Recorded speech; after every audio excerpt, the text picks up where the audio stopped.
Assalamualaikum warahmatullahi wabarakatuh. Sun puhun sampurasun. Sahabat Nusantara, bertemu lagi dengan saya Abah Bara di channel Abah Bara. Hari ini Abah akan menceritakan sebuah cerita tentang fatwa miskin dan satu peti koin emas. Jadi ini dari cerita ini kita bisa mengambil sebuah pelajaran, terus ada makna-maknanya banyak di dalam cerita ini. Jadi begini, ceritanya konon tuh dulu ada seorang patwa yang sangat benar-benar miskin, melebihi dari siapapun. Bahkan bisa diceritakan kemiskinannya tuh benar-benar sulit untuk diceritakan, pemirsa. Dia hidup bersama dengan istri, bahkan orang tuanya yang perempuan, dan keempat anaknya yang perempuan semua, dalam satu atap yang atapnya pun, rumahnya pun bisa dibilang tidak layak untuk dihuni. Nah, dari cerita ini, si patwa ini dia bisa dibilang menjadi sebuah bisa dibilang menjadi tulang punggung semuanya, karena istrinya tidak ada yang bisa bekerja, ibunya sudah sakit tua, istrinya sudah tua juga karena si patwa ini berusia sekitar 70 tahunan. Suatu ketika, ini menceritakan ketika bulan Ramadan ya. Seperti biasa, dia pergi ke pasar untuk mencari penghasilan, yang apapun yang bisa dikerjakan, apapun yang bisa menghasilkan uang, dia kerjakan. Menjadi seorang kuli panggul, menjadi seorang yang bisa disuruh apapun itu, yang penting dia bisa membawa uang untuk bisa memberi makan keluarganya. Sobat Nusantara, jadi ya aduh.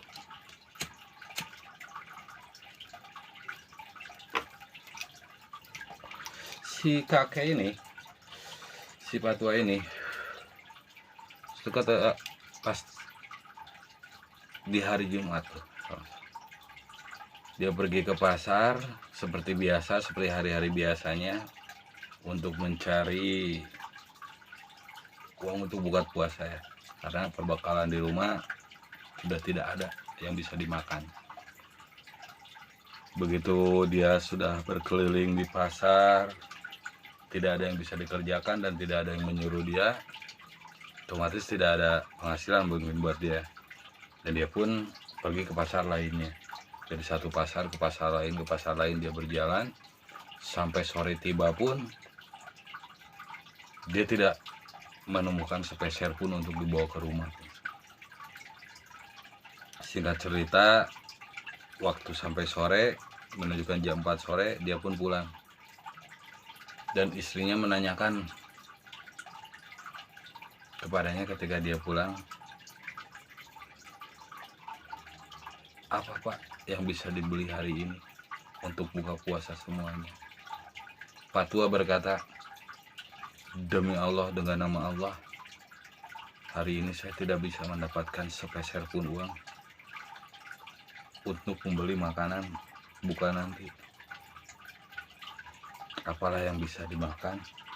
Tidak ada yang bisa dimakan, karena emang tidak punya persediaan makanan buat dia, istrinya, ibunya, dan keempat anaknya. Nah, setelah itu dia berusaha mencoba untuk pergi lagi mencari, barangkali ada orang yang akan menyuruh dia dan ada sedikit untuk makanan. Karena waktu itu daun menunjukkan jam 4 sore ya, mau nyampe maghrib membuka. Setelah dia berjalan sama seperti siang pagi tadi, dia tidak menemukan sepeser pun atau orang yang akan menyuruh dia sampai dia menghasilkan uang, tidak ada. Hingga dia pulang disambut oleh istrinya. Istrinya berkata, Ya mungkin ini Pak, emang kehendak dari Allah.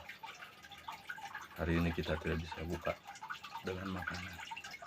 Jadi mereka buka hanya dengan minum. Setelah itu seperti biasa, fatwa sholat.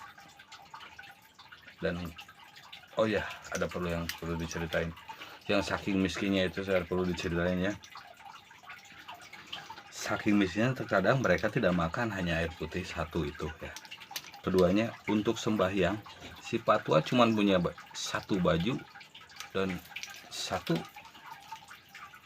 sarung yang udah benar-benar lapuk, yang udah mungkin berusia 20 tahun ini belum pernah dipakai. Itu kepunyaan dia, Masya Allah. Dan perempuannya, istrinya, mertua, dan keempat anaknya itu kalau mau sembahyang tuh cuma ada satu, bergilir, bergantian. Saking miskinnya, saking miskinnya. Nah, singkat cerita ya, lanjut lagi ya, sama Nusantara.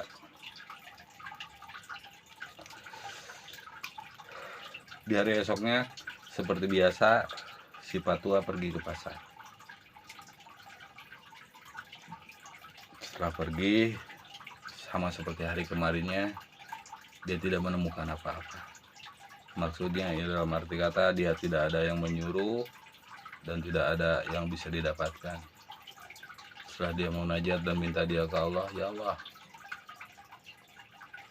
berikanlah hari ini rezekiku dan rezeki anak-anakku, istriku, sekecil apapun itu ya Allah. Dia berdoa terus berjalan hingga siang hari, tetap tidak ada yang mau memakai jasa dia, mau memakai tenaga dia. Si Patwa akhirnya sedikit mengeluh, ya Allah, kenapa hari kemarin dan hari ini saya tidak bisa menemukan orang yang bisa memberikanku sedikit dari hartanya untuk dia puasa, untuk dia dan keluarganya buka puasa. Ketika dia berjalan, ya bersandar duduk di satu pohon yang besar sambil berteduh, karena waktu itu sudah menunjukkan jam sore, hampir jam 4 sore. Sambil dia terus berkata dalam hatinya, dia berkata, kalau kita bilangnya mungkin curhat ya, ke Tuhan, ke Allah.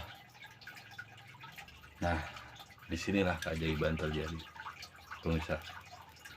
Tanpa disengaja, ketika tangannya dia meraba ke pinggir, ada satu kotak. Tanpa dia sadari, dipegang dan dia lihat ada kotak kayu.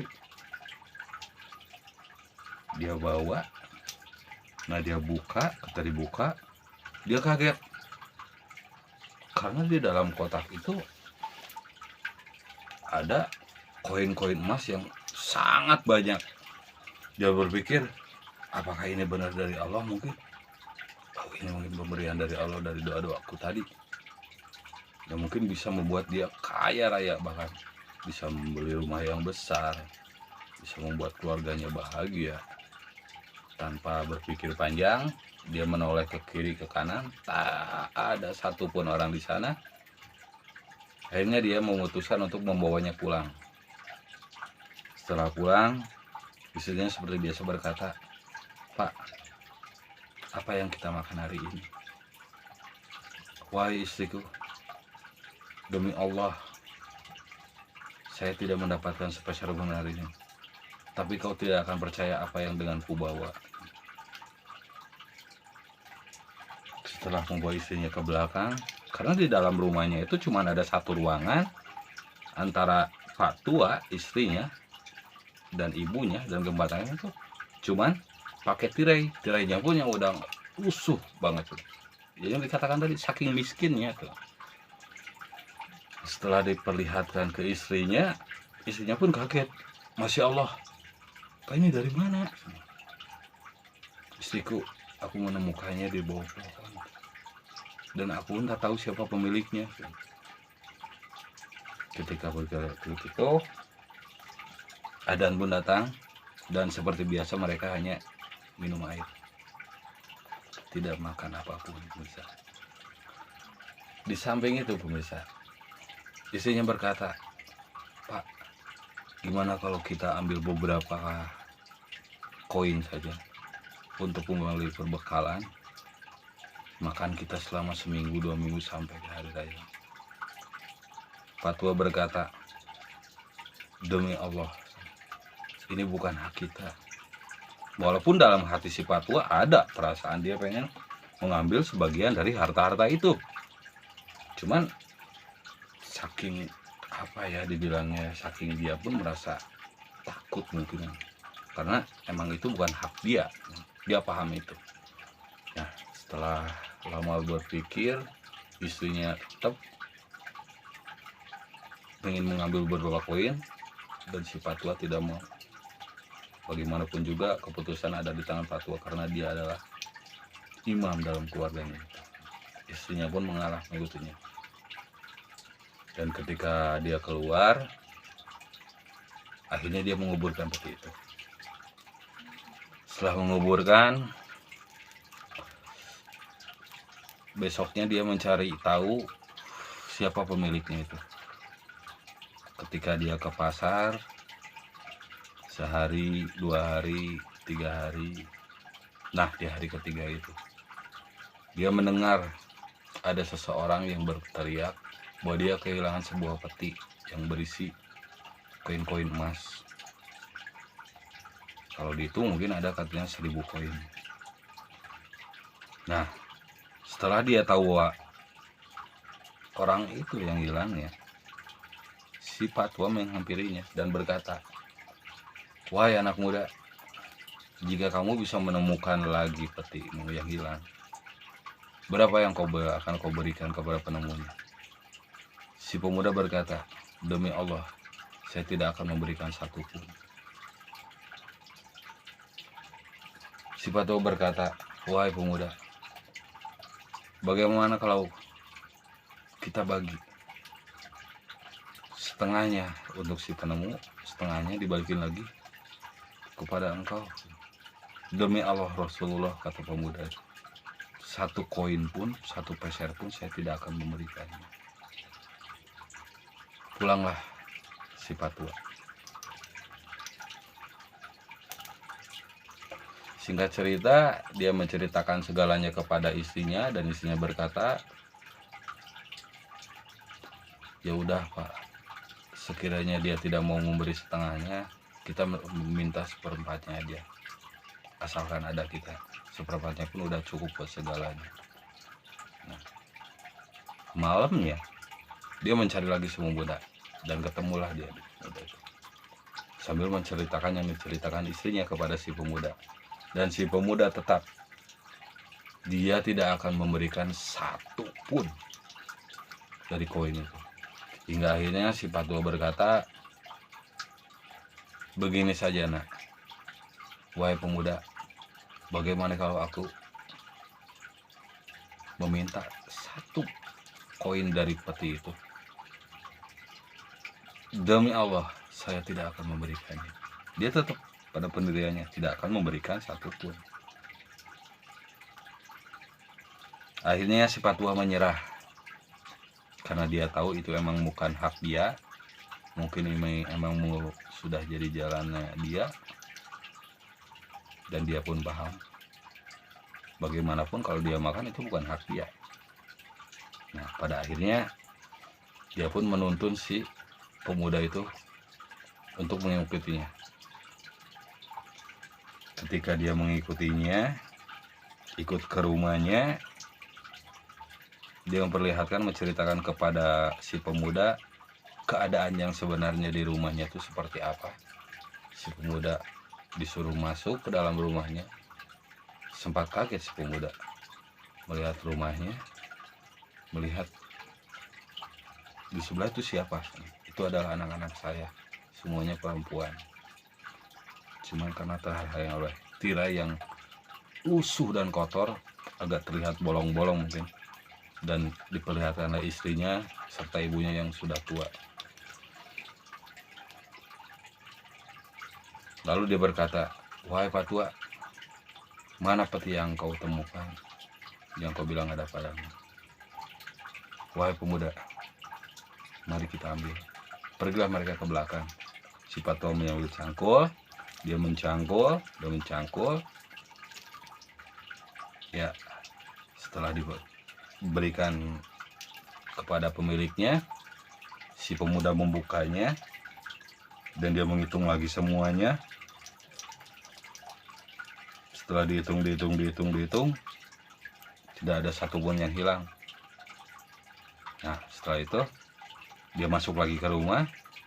Setelah ngobrol sebentar, dia hanya mengucapkan, "Semoga Allah membalas kebaikanmu, Patua." Si Patua hanya terdiam dan semua keluarganya mendengarnya yang terdiam. Si pemuda berangkat dengan begitu saja.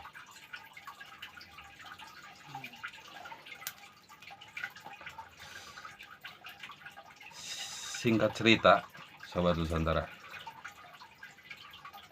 ternyata setelah istrinya berkata, "Demi Allah, mungkin Allah tidak akan memberikan kita rezeki lewat yang ini, Pak, tapi mungkin rezeki lewat jalan yang lain." Dan si Patua pun berkata, "Demi Allah juga, ya istriku, bersabarlah, karena Allah lebih mengetahui segalanya. Dia paham keadaan kita gimana." Tanpa mereka sadari, setengah jam dari sana, sang pemuda datang lagi. Dan dia mengatakan, "Patua, atas nama Allah Subhanahu wa Ta'ala, demi Allah juga," dia berkata, dengan sangat ikhlas, dia memberikan semuanya, "Ini semua untuk dan keluargamu, dan saya tidak akan mengambil satu sen pun, satu koin pun dari ini." Si Patua kaget. "Saya tawar setengah, tidak mau. Saya tawar seperempat, nggak mau. Saya minta satu koin pun tidak mau. Sekarang tiba-tiba dia ngasih semuanya." Seisi rumah tuh kaget semuanya mendengarnya. Ditanyalah si pemuda, "Apa alasanmu balik lagi ke sini dan mengembalikan semuanya, memberikan untukku?" Si pemuda berkata, "Sahabat Nusantara, disinilah dia. Peti ini adalah wasiat dari ayahku. Ketika sebelum meninggal, dia meninggalkan 3 peti. 1, berikanlah peti itu untuk anak-anak yatim piatu. 2, bangunlah tempat ibadah sampai habis 1 peti itu. Yang ketiga, berikanlah kepada orang yang miskin yang benar-benar memerlukannya." Nah, justru saya yang akan sangat berterima kasih kepada Bapak dan semua keluarga Bapak, karena saya telah menunaikan semuanya wasiat dari ayah saya sebelum meninggal, sambil pergi dan tidak mengucapkan apapun. "Assalamualaikum warahmatullahi wabarakatuh." Dia pergi lari. Si Patua mengejar keluar.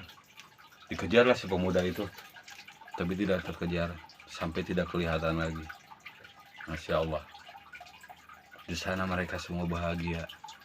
Di sana mereka semua bisa merasakan, ya Allah, ternyata dengan sebuah kejujuran, 1, keduanya menjaga amanah benar-benar, bahwa jika saja mereka waktu itu mengambil 1 koin atau perjanjian seperempatnya, mereka tidak akan mempunyai